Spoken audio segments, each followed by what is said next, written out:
This week on the BackTable podcast. I don't think I've ever been led down the wrong path by just following the mission. I mean, to me, the most important thing is that I make an impact. There's been so much meaning to me in being able to open physicians' eyes to why they feel the way they feel, and that awareness gives authority, right? And working with people to get that mind shift to really actually feeling better and in more control. And that's the real gold nugget, right?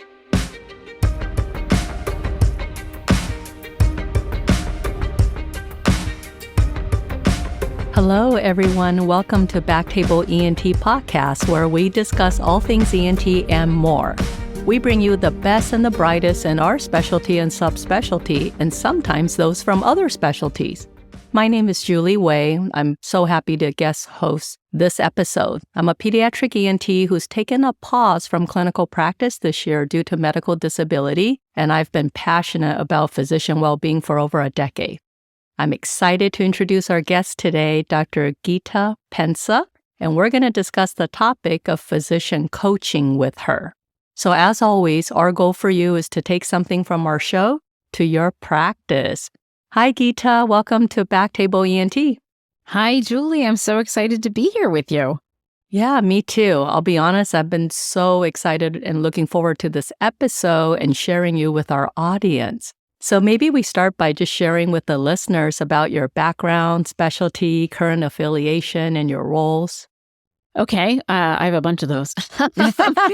I know I you think do. Most pertinent to this podcast, I am a physician coach who helps physicians in the wake of adverse events and in malpractice litigation to deal with malpractice litigation stress.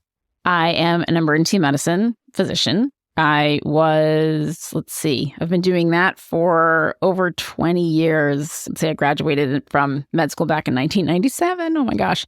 So I've been doing that for a long time. I also am, now I've sort of transitioning things around. I'm also working as a managing editor for, it's a big CME company in emergency medicine called Emergency Medicine Reviews and Perspectives.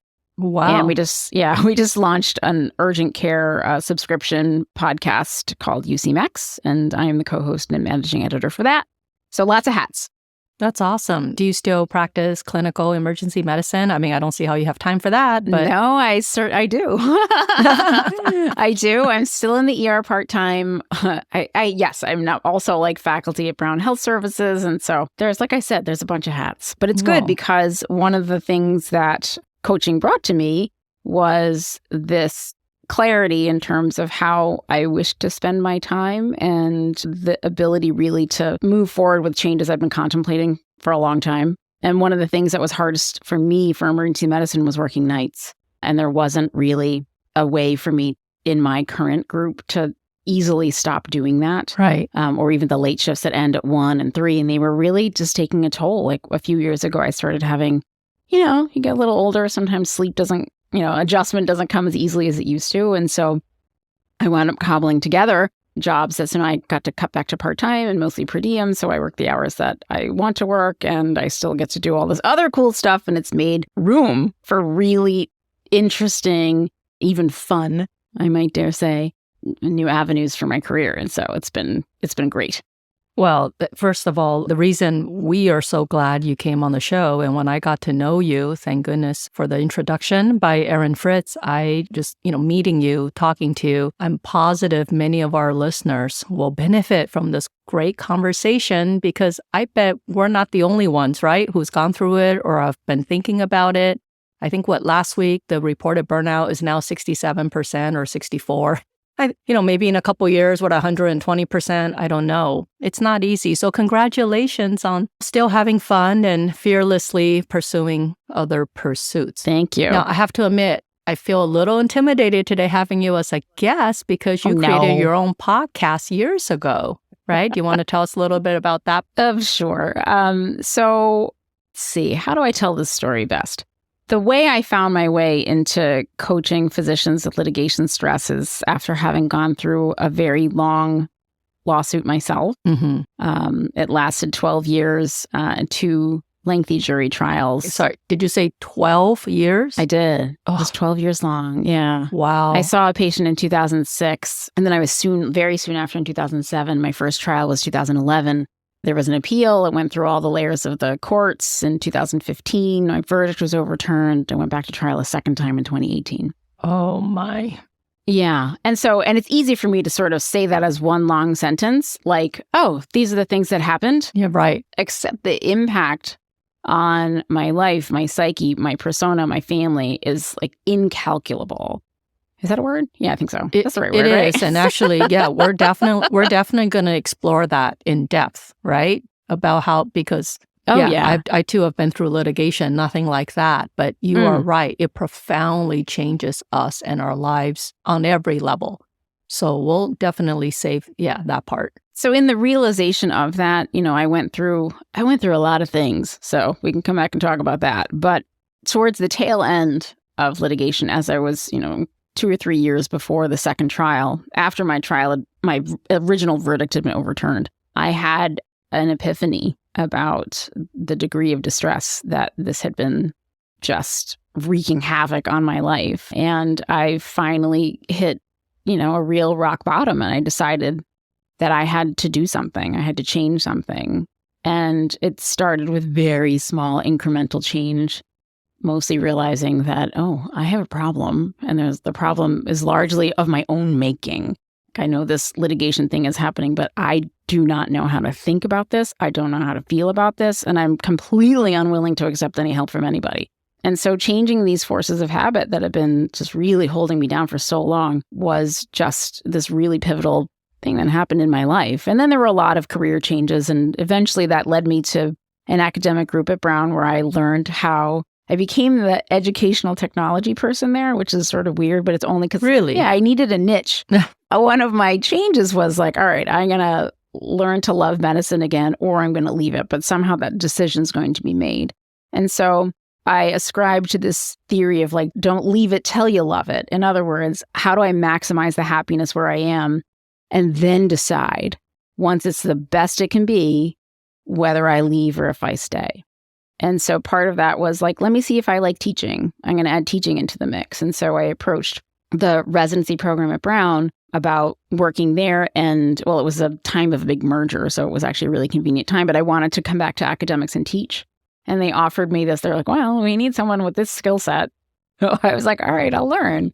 So I became like the blogging, podcasting, social media person in the emergency medicine residency at Brown. And I learned how to podcast. I became a research podcaster for an emergency medicine journal. I still do that. It's another hat. Wow. I'm a podcaster for academic emergency medicine. It was when all these things came together. I had been feeling a lot more like confident, and I really had learned a lot about litigation and coaching. I'd been to therapy. I'd been coached. I just had this brand new outlook. And I also knew that nobody was talking about this. It just occurred to me one day that I had this skill set of being able to do podcasting and remote interviewing, because I learned that doing the journal thing. And I learned all this stuff about litigation, and I'd forged this path through it. And I was happier than I'd ever been, because the side effect of changing your mindset about things has carryover into everything. It like made me happier in my job. It made me happier in my family. It just made things so much better. And so then I thought, you know what? I wonder if I could make the thing that I wished I had when I started and knew nothing and no one who could help me with this. And so this is the very long-winded answer to your question of tell me about your podcast.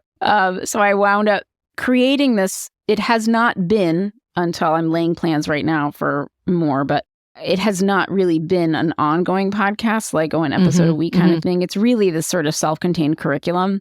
Sure. Well, you're focused on a very specific niche, right? Of the experience of litigation, the information and details and training that none of us have ever had. Exactly. And so what I did was, I made it so that you could start at episode 1 and just listen your way through 11 episodes. And by the time you were done, you would have a really good idea of what all of this was. And I did a lot of interviewing of other physicians and their stories, and attorneys, psychologists. And so I tried to make it into this sort of comprehensive thing that you could sort of listen to. And I've heard from a lot of people that they found it very helpful.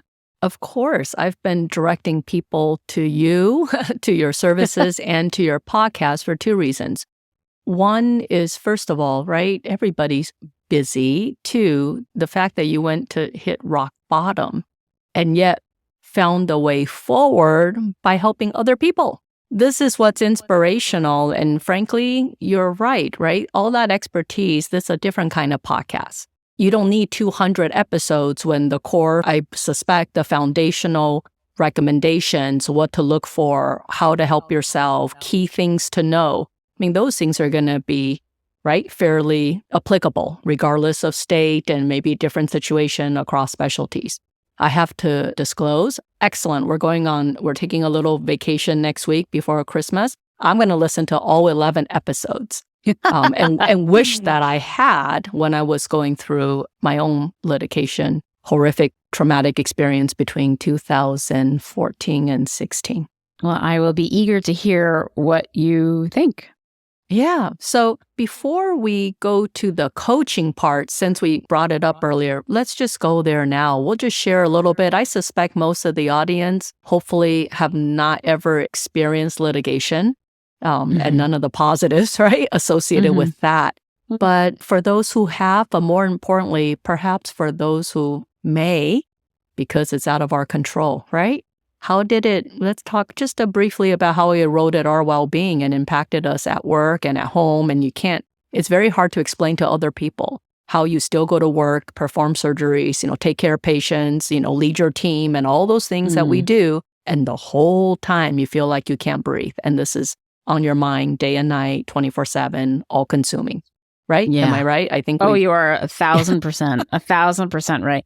And I know you know a lot about burnout. There are a lot of parallels. And what litigation stress tends to do is just, you've got that cup of burnout and just adds a whole big glug into it. And then it just spills over. And so, it's not unusual for people not to be able to keep their stuff together at work. And, there are absolutely physicians who cannot continue to maintain that facade. It just becomes too great a burden. I don't know if I was perfect at that either. It was just such a long time. And there was certainly people at work who were worried about me at times that knew that I was going through something pretty intense. And so, my case was, it really was this perfect storm of just naivete on my part and, really frank ignorance about the legal system and a case that involved very high damages in a young person.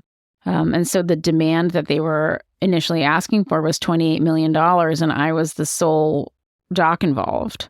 $28 million. $28 million. Wow. And so if you don't think that, as a young attending, I was 5 years out, the first thing they tell you when you show up is don't talk to anybody. That's right. Except your attorney. Yeah. Or your insurer. And so I didn't, I'm married to a physician and there was some spousal exceptions. And so I would try to talk to him. But even that just felt like I really should be able to be holding my stuff together. And I wasn't. And I was ashamed of that. I didn't understand why I could handle all these other things and I couldn't do this.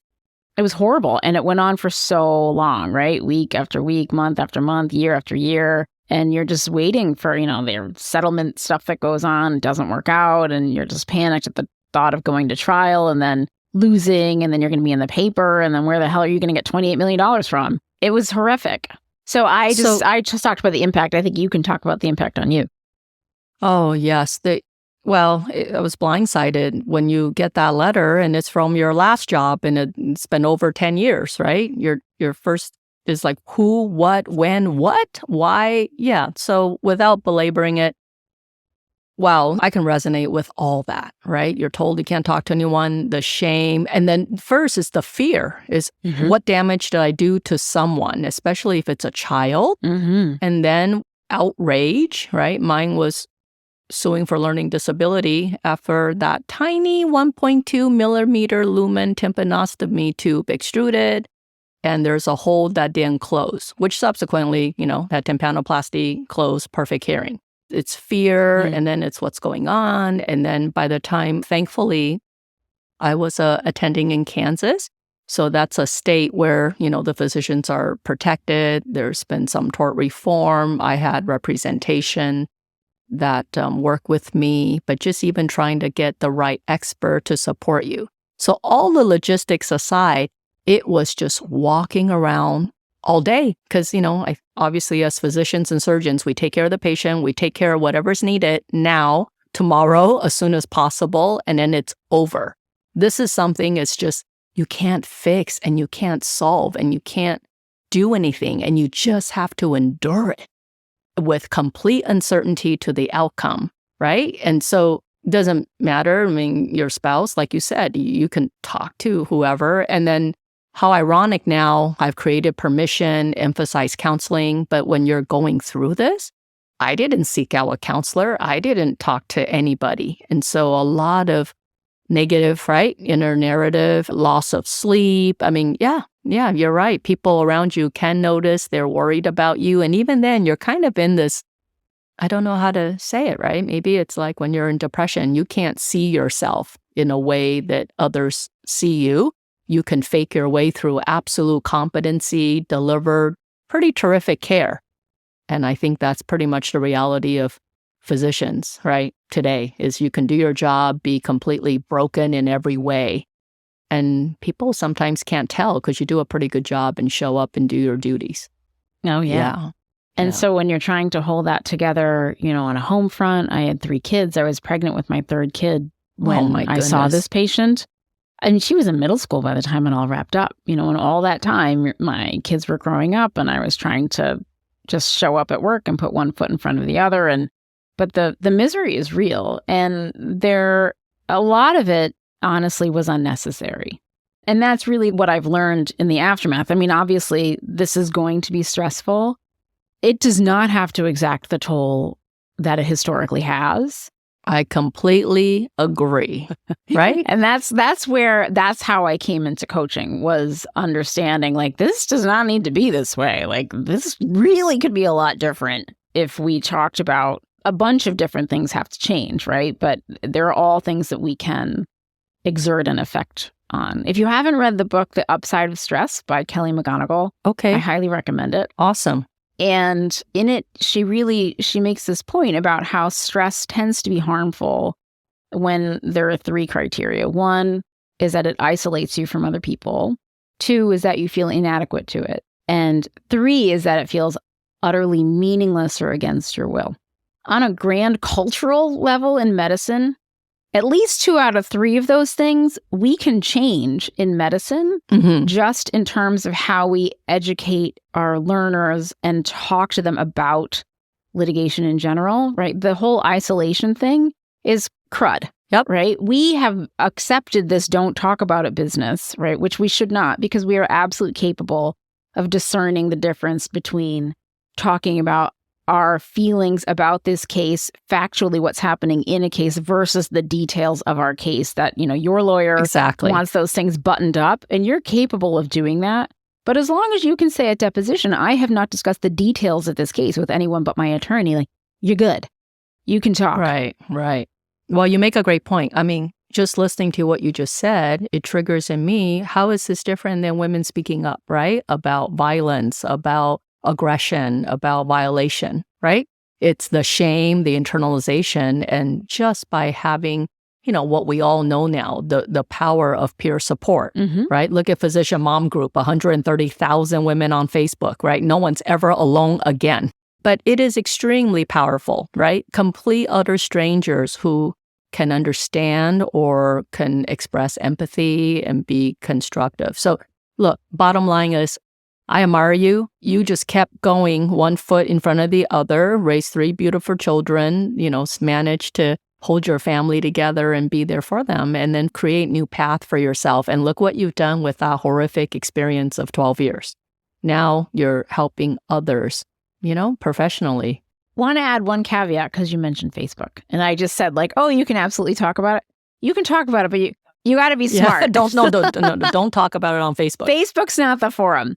Not for your case. I mean, absolutely talking about it in generalities and how difficult it is. And I mean, I still want you to be smart. And that's one of the things that I help people with is navigating that.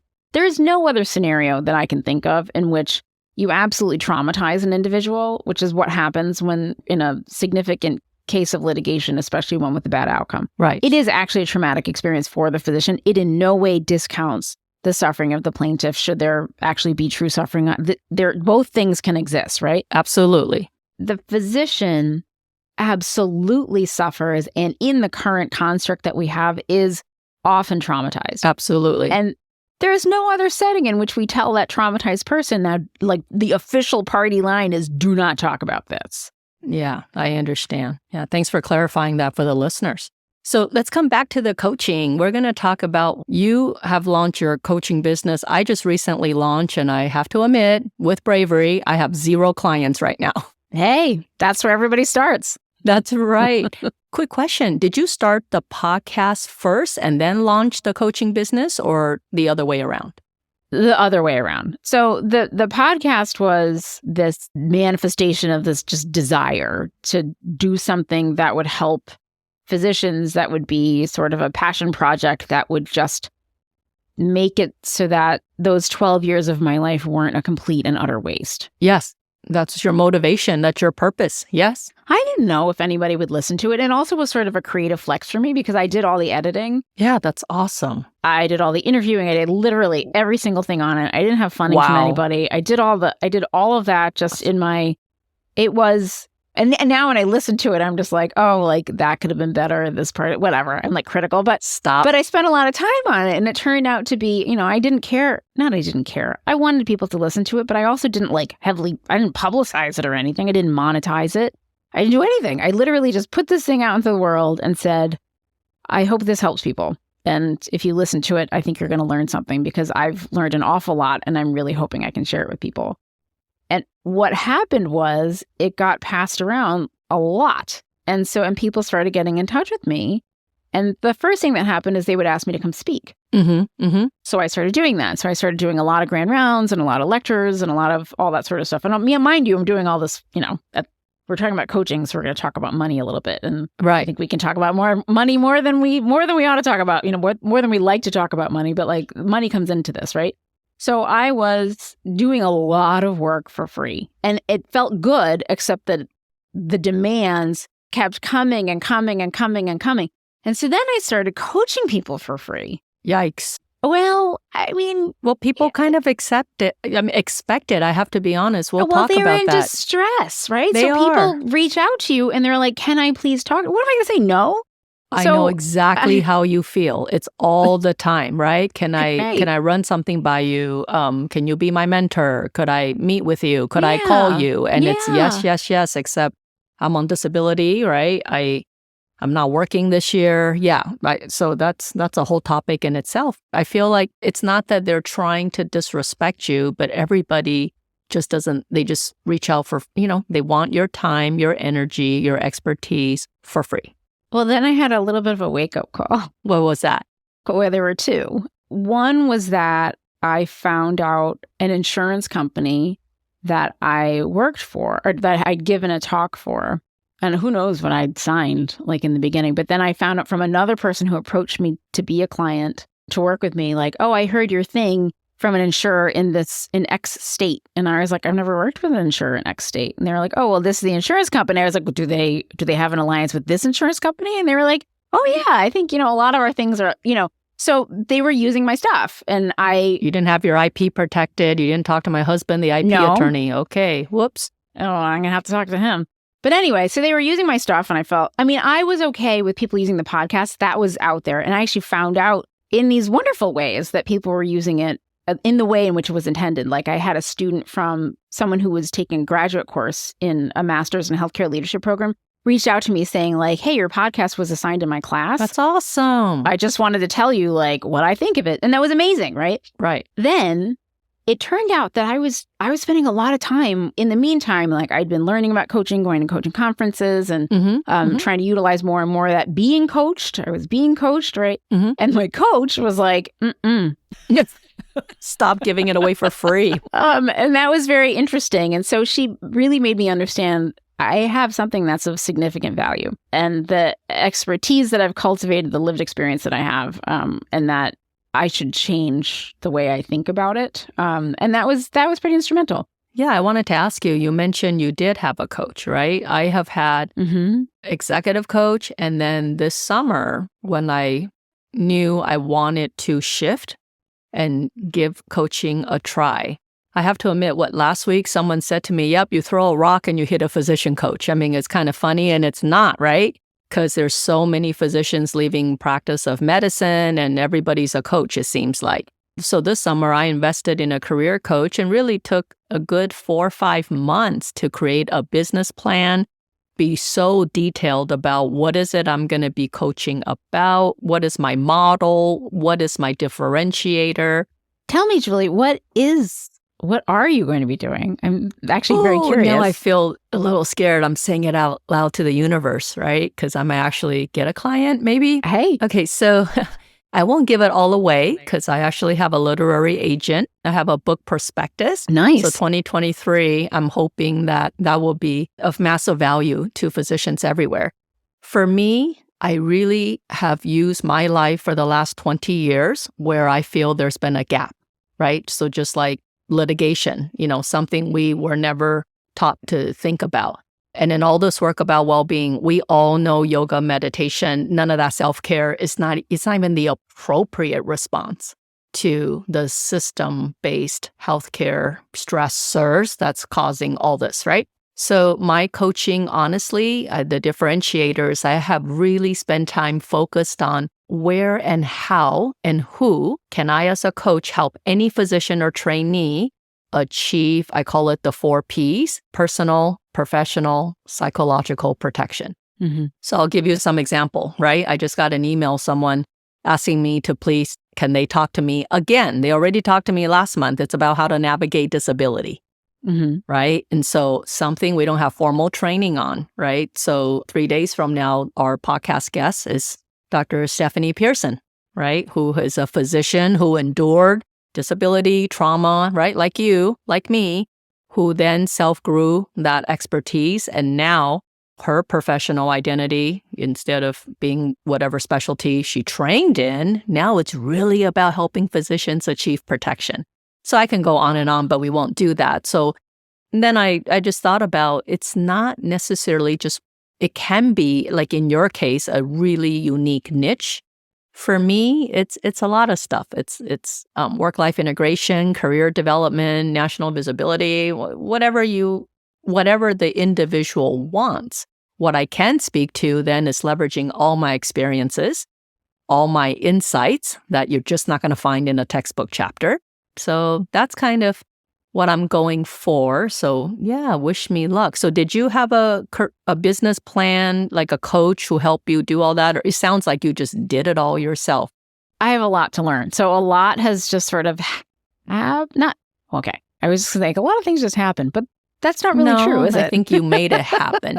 So, but unintentionally, I sort of walked in this direction. So the first thing was, and it really was without an eye to making a career out of this or doing anything. It was really just making something that I thought would be of value. Yeah. And then the more people that were interacting with that, I mean, the last numbers I saw was like, I was on my like 70,000th download of the series. And so, wow, yeah, congratulations. So thank you. That's then now my dad is just like, why didn't you monetize it? I'm like, that's right. It's not too late. Go back and monetize it. Go back and monetize it. I mean, that was sort of, to me, always will just be like, that was a little bit of a gift, right? I made something that I wanted somebody like, me 15 years earlier, right? If they'd had that, I think it could have been a very different experience for me, right? Right. So selfishly, as I just shared, right, I'm hoping for clients. Do you recall your first few clients? And I was curious, what were their greatest concerns when it came to being coached by you, and like, what was going on with them? Is it moral distress, anger, disbelief? Are they lost? I just wondered if you recall your early clients. Of course I do. I know every single one. And anonymous, of course, just generalities. actually, that's one of the things, like, because of the nature of what I do, I don't take notes. We actually talk very little about the actual case. If they have an ongoing case, we talk very, very little about what's happening in the case, because for their protection, for my protection, like, I steer the conversation so that I just know the things that I need to know. It's not therapy where it's not like, we're not like dissecting every little thing about what happened, but we are going into the thoughts and the feelings that impact our actions and how we react to the litigation that's in front of us. So yeah. Okay. So there's paid and unpaid. Okay. So I migrated into the paid like not long ago, but, and interestingly, one of my unpaid conversations, one of the things that made me realize like, oh, I really should start charging for this is that person then went on to hang a shingle out as, no. Oh, yeah. Yeah. Oh, I know we laugh about it, but really that's, oh my God. Anyway. Hey, this is the reality of, yeah. So that was interesting. But so no, I think the very, very first one, and there's, like I said, a sort of slide into, I cut my teeth on a lot of unpaid work, which I think is fair, right? I wasn't accepting money for it, but it was really informative and instructive to me to try to learn to apply coaching principles for free, but to really like hone my craft, right? Well, that's just it. We've been really, some of us, right? Maybe not everyone enjoys that, right? Have really spent, I find that it's just expected. We use the word mentor all day long, right? And coming through training, fellowship, your career, those who take an academic job or not, we're constantly mentoring others. Sometimes lately, when it's appropriate, I really bring that up to the surface, the difference between mentorship and coaching. Yes. Right? Because otherwise, why should I pay for it? I have a whole bunch of mentors, or could you connect me with the best mentors and I don't need to pay you, So yeah. Well, it's interesting that you say that, because there's this sort of didactic difference, right, between coaching and mentoring and advising and all this stuff, right? The value that I bring is, so you practice and coaching principles. And the truth of a coach, like a good coach, they say, does not need to have the lived experience of the person that they're coaching, right? So a true coach, they say, it's in the asking of the questions and to helping you help the client really pull out what it is that they want. You give them clarity on their goals. You give them clarity on how to achieve them. You leverage their own strengths, right? So a good coach, as they say, does not necessarily need to have the lived experience. Now, the mentor is someone who does, right? That's someone who has the lived experience, who can show you the possibilities of how you might come out on the other side. And they really open your mind to what might be possible for you. So somewhere in there, in terms of what I do, is the sweet spot. And so I'll say sometimes like, okay, like this is like teaching / mentoring, because they come to me and they don't know the first thing about litigation. Of course. They don't understand how to be in a deposition. They don't understand how to perform at a trial. They don't understand what this whole crazy tsunami of emotions, they can't even pick out one and name it. They do not know what is happening to them. And there's a reason for that. And we actually get into that. But so what I do is, it's been with these clients that I had in the first couple of years where I was trying to figure out that balancing act. Like, how do you coach? How do you instruct? When do you pull out all these tools? So anyway, back to your question. The first one that I had was actually very interesting.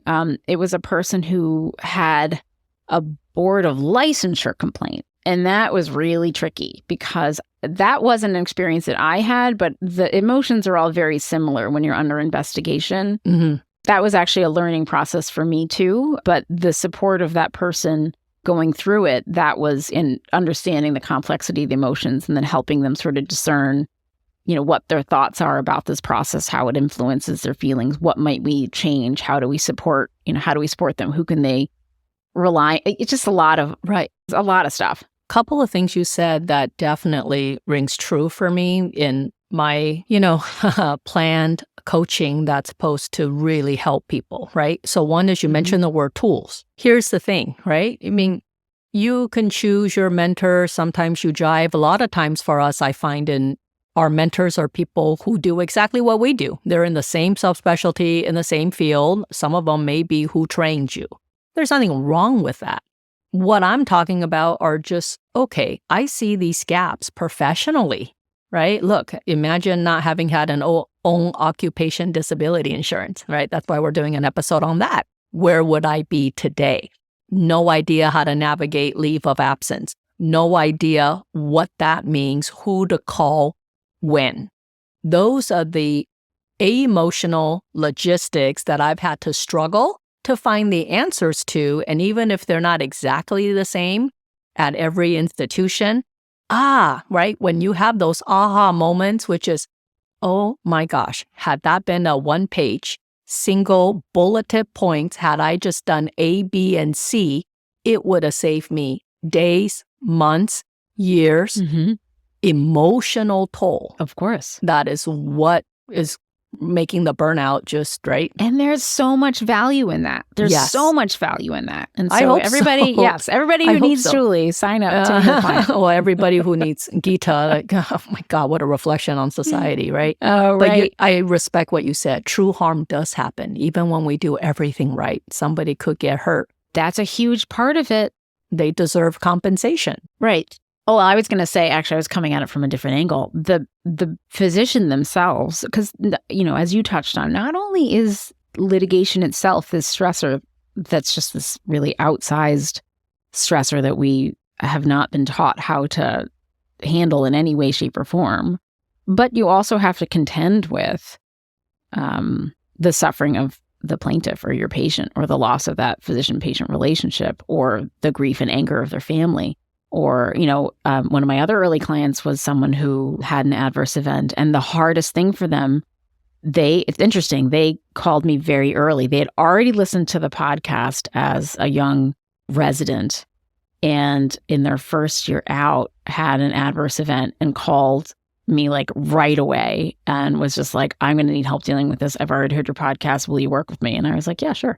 That's fantastic, right? But as this person was going through seeing the family afterwards, the lawsuit was set in motion, sort of being with this person in real time as these events unfolded, and just being with someone while that grief is just, and confusion, and so much of it, like, of course, I'll never forget any of it, but, it is, in some ways, it was a privilege to guide them. It is. You went through a critical part of the journey and suffered alongside and helped them. Right. The way I see it, or hope, the opportunity for me as a physician coach who, by the way, I've rarely found any who are surgeons, right? I mean, many of them are in primary care.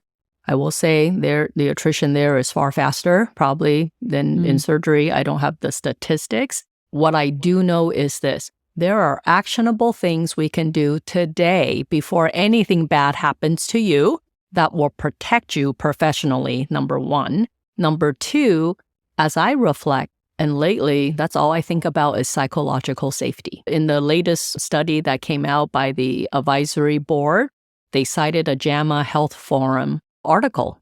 So it used to be EHR, right, was factor number 1 or number 2 that causes physician burnout. This latest survey of over 20,000 physicians, number 1 is high stress. Well, the problem is, how do you quantify that? It's a human experience. So I see coaching as, this is your person, right? If you're an athlete, everyone looks to that. The coach is, not just tells you how to execute and score the points. They're like a father figure or a parent figure, someone, right? I think having a coach, somebody, that person is all about you, not the system, not the patient, nobody else. And so I can see the value of having that.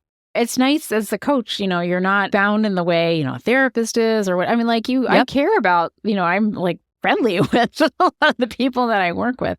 And it's funny, one of my clients called me her litigation doula. A litigation doula. And I laughed at that. And then I thought about that. I was like, is that the word I really want? I don't know. And then I decided that the word I like better is Sherpa. Sherpa. Okay. Yeah. Because it's someone who helps you carry that heavy stuff up a really steep climb, but they've been there before. Yes. But I mean, you get to execute it. It's your climb. It's your mountain. I agree. I am there to help you out on the way. You know what? That's really beautiful. And by the way, you also have a raincoat a bag of food, you've got the the flashlight, and you've got the heater. So and the oxygen, baby. The oxygen is big. I am curious. Tell me about in your client distribution, is there a sex difference? I used to say gender difference, but my 16-year-old explained to me the difference between sex and gender. I am so glad you asked me this because I literally just did an accounting of this and I was like, oh, when I start. So by the way, so spoiler alert, I really do plan on like resurrecting the podcast as like a season 2 kind of thing, but in a less heavily produced, like more like single topic short. So I'm laying the groundwork for that, but I think that's going to be really fun and really interesting. But one of the things I did at the end of the year, I did an accounting, right? Right. This is our retrospective summary. By the way, we need to publish this. So I'm the co-author. So no IRB approval. Thank you so much. Yeah. Well, this is really interesting because tell me, women reach out to me at probably twice the rate that men do to ask about coaching. Okay. But I have more men than women clients. Why do you think that is? Well, I spent a lot of time thinking about that while I was on my little bike the other day, actually. And I don't know, but I'm wondering, I am very curious about this. I'm wondering if it's because, how do I say this without offending anybody? It's hard. I'm wondering if women are conditioned more to feel like it's not worth the money to invest in themselves to help themselves with a burden they feel like they should be able to carry because we are just so used to carrying so much without complaint. I think you're onto something. I think so. Now, I obviously had no idea somebody like you existed or coaching was available, right, when I was going through my litigation experience. But let me repeat back to you what you said, I think rings true and can be powerful and something we want to change, right, in our listeners. That women may not think they're worth investing or the investment, the additional resources, or perhaps the shame is, I don't know, internalized to a greater degree. I mean, everything that we've been raised. I don't know. Yeah, right. We're not quite good enough. Because they'll reach out and say, I'm having trouble with this. I would like to work with you. I would like to learn more. And then what happens? They never call back? I mean, some do. I mean, I have women clients. But in terms of like the people that ping me, that reach out through the website, that find me after the podcast, that like there are more women than men that do. I mean, this is one thing you'll find, Julie, as you do more and more of this, that there's a lot more people that reach out to you than actually decide they're going to make the commitment. Agreed. I understand. I expect they're exploratory. They want to understand what do you charge, what exactly happens. Yeah. Right. Yeah. I understand that. It's funny. Like, I think the barrier, this is complete supposition on my part, but I wonder if the barrier for the men is reaching out in the first place and asking for the help. And then when they say, like, you know what, I really think after I talk to you, like, I really think that you're going to be able to help me. Absolutely, it's worth the money. I'm going to flip it. So what's interesting is if we assume there's still more male physicians than women, I don't know the statistics in percentage, right, of practicing U.S. physicians who... It's evening up, I think. Yeah. So if we say, well, there are more male physicians, then even by X percentage that undergo litigation, is it chances are there are more men, right? Male physicians that get sued. But I want to ask you what you think. Why are most physician coaches female? I do know some.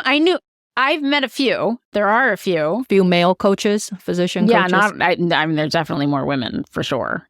Yeah, so I'm curious your thoughts on that, because I've been asking myself the same, right? Tough to differentiate. I don't know. I don't know whether, traditionally women are more conditioned to be able to talk about thoughts and feelings and all that, what we sort of, pawn off as like touchy-feely stuff. When it really is sort of the stuff of life and relationships and everything that's good. And frankly, professionally, this is how, right? The worst, most devastating thing is to be narrated as being too emotional, right? But we won't, that's a whole podcast in itself. Isn't that funny though? But when they study outcomes, right? Outcomes of women physicians versus male physicians, like it turns out women take more time talking to their patients and maybe their outcomes are better because of it, right? Well, the patients certainly are more satisfied, right? All of that. That's evidence-based for sure. But, all of these things, I feel like, it's always a good time to be alive. One of the great things about being alive today is that I feel like all those things are changing.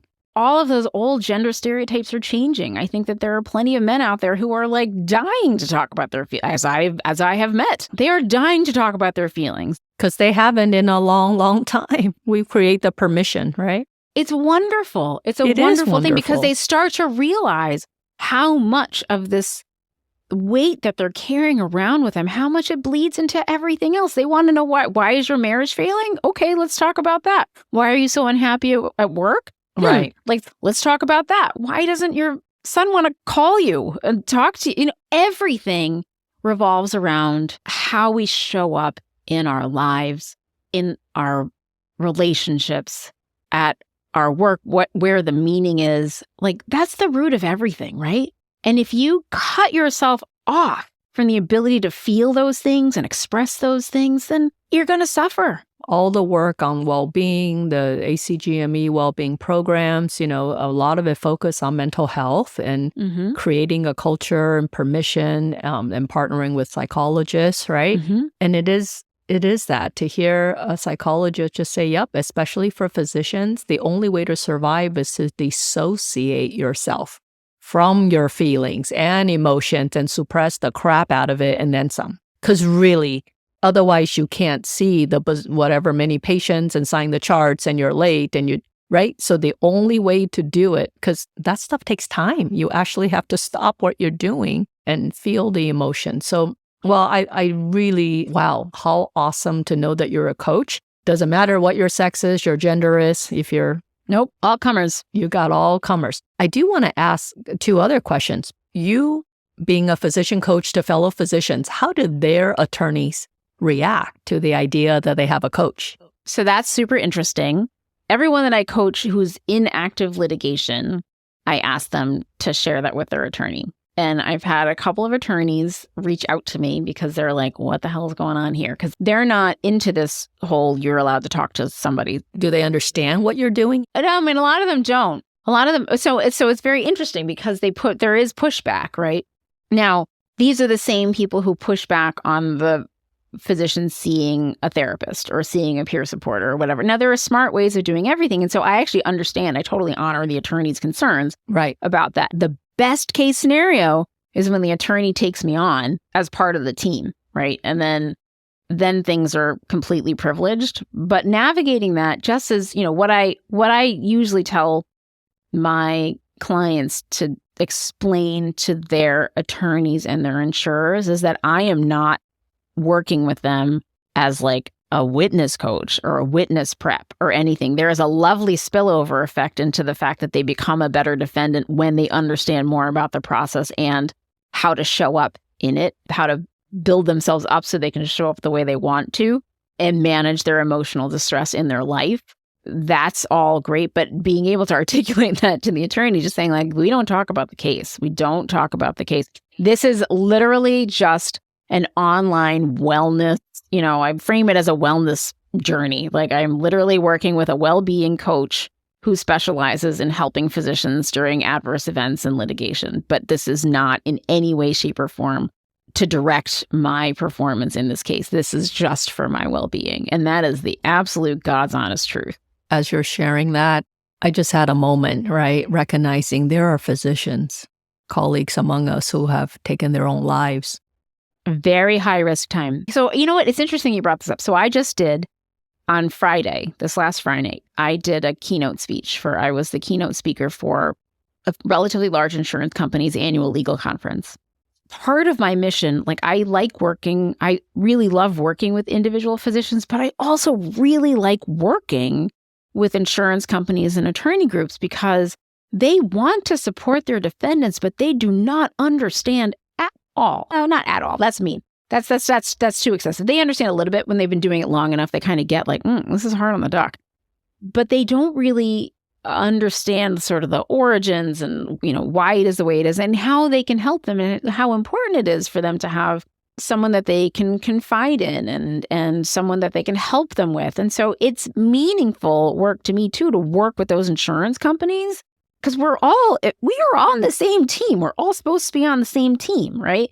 And so figuring out avenues by which they can really support the defendant doc to like buffer up stuff, to, buffer up their resources to pay for coaching and to pay for support for them, to pour money into supporting these docs is really only going to support their mission in the end. Well, I'm so glad that you have found the audience and they have found you, right? Because talk about making impact. I have a similar experience. I'm so excited. I'm almost done graduating from my master's in medical management at Carnegie Mellon. And through that, I met attorneys, right? They're my professors, that a large firm that deal with medical staff. And what's interesting is when I brought up my, self-taught, learned, gained expertise and well-being, and burnout, you know what they shared with me? They said, we certainly hear about that a lot, all the time. Every client, every medical staff, anything in healthcare. We hear all the time, but our content or response in anything related to well-being or on that topic is like 30 seconds. That's not our area of expertise. So actually, I'm so glad you brought that up. I thrive and hope and pray for large audiences like that. We're thinking about a combined webinar, right? Because how we're going to reach more people is not just talking to our physician colleagues, right? It's having that awareness and appreciations for impact. Because physicians don't survive and work and have a career in isolation, right? So I hope that I'm so excited. One of the reasons I was excited to meet you is, can you imagine all kinds of audiences where we show up, we talk about the impact, we talk about how to better, support and save more physicians to, I hope enhance their career longevity for as long as they want. So they're not choosing to leave the practice prematurely when they could have been, I call it bubble wrapping a physician. I want to bubble wrap the crap out of every physician. That must be the mom in me, right? Wow, time is going by super fast on this episode. Given the experience and the years you've had in physician coaching, what advice would you give me, a novice who's just launched my business? How do I gain more visibility, traction, scale greater impact other than what I'm trying to do already, right? Which is tell people about what I'm doing, show up, also ton of grand rounds, trying to partner with societies, and then of course the book project. I'm not sure I'm the person to give you the best advice on the business end of things, but I'll tell you that in terms of coaching, I don't think I've ever been led down the wrong path by just following the mission. I mean, to me, the most important thing is that I make an impact in terms of, you talked about suicide. There's been so much meaning to me in being able to open physicians' eyes to why they feel the way they feel, and that awareness gives authority, right? Well said. And working with people to get that mind shift to really actually feeling better and in more control. And that's always that's the real gold nugget, right? I love what you're saying because, listen, Mike, the coaching, the logistics, having people pay is because I need to pay the bills and take care of my family. That is not why I'm doing this, right? Ultimately, it's about the other individual so that they live a more fulfilled, satisfying life at home, at work, because we're blessed and cursed at the same time, right? It shouldn't have to be this hard. It shouldn't hurt this much to do the right thing, to have sacrificed so much, endure the most ridiculous, massive educational debt, to endure PTSD. You're at risk every day you show up and just breathe because it's so complicated, so pressured, so difficult. And yet the beauty is also showing up and being connected to the people you work with and knowing you're not alone and things done well and just amazing miracles that happen every day, but we're all desensitized because that's what we're supposed to do. I mean, so much of that. Well, I'll tell you, I hate to wrap up, but I think we really are getting to that point. I'm going to let you have the final comments, or is there anything else you want every physician to know about coaching and or litigation? I would like everyone to understand that the sum of their career and their life is so much more than any one case.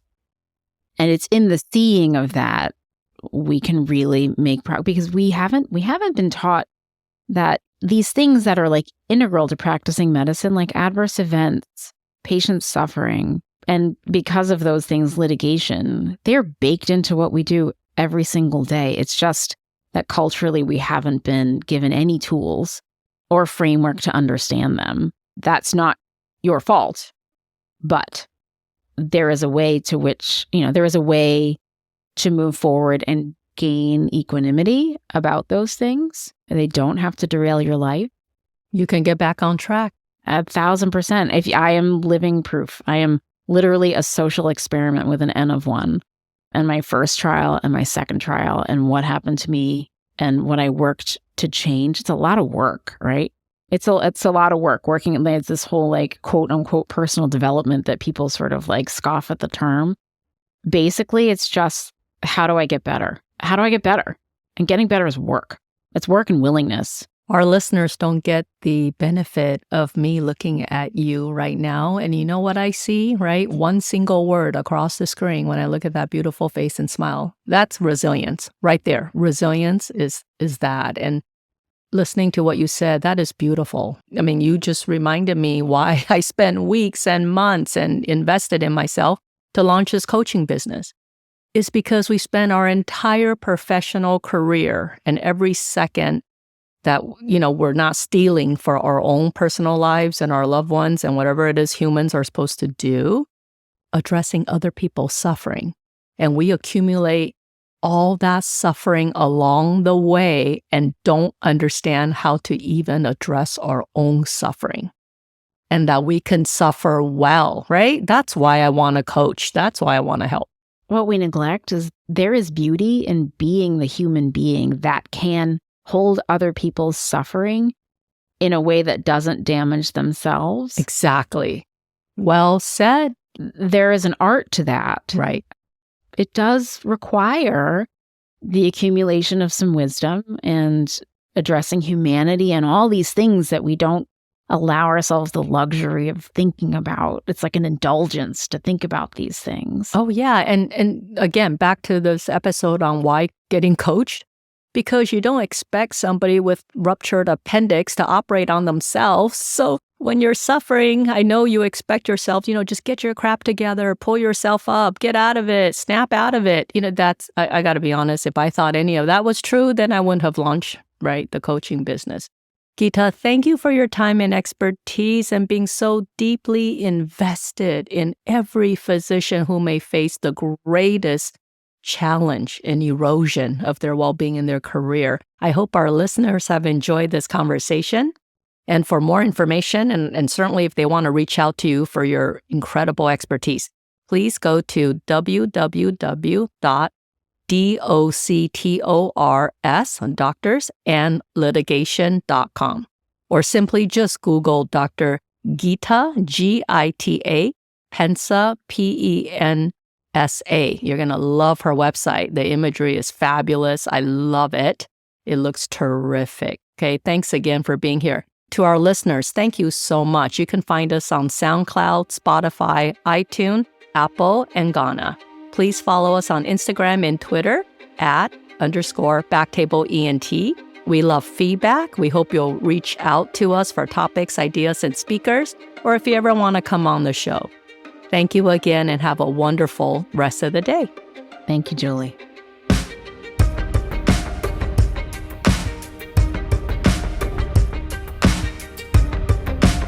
Thank you so much for listening.